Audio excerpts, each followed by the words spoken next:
Cavidan bəy, sizcə hansı qadını unutmaq olmaz? Nə bilim. Bilmirsiniz? Amma mən bilirəm.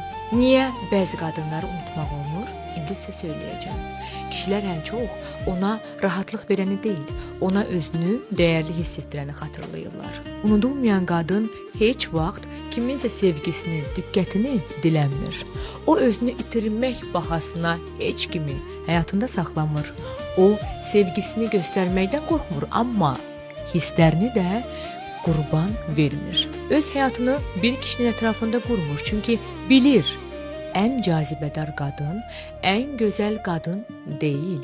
Özünə hörmət edən və qırmızı çizgisi olan qadındır və ən vacibi, heç vaxt kiminsə yadında qalmaq üçün çalışmır. Öz həyatını elə yaşayır ki, gedənlər onu unuda bilmir. Kişilər o qadınların həyatı üçün darıxır. Çünki insanın yaddaşında gözəllik yox, ona yaşadılan duyğular qalır.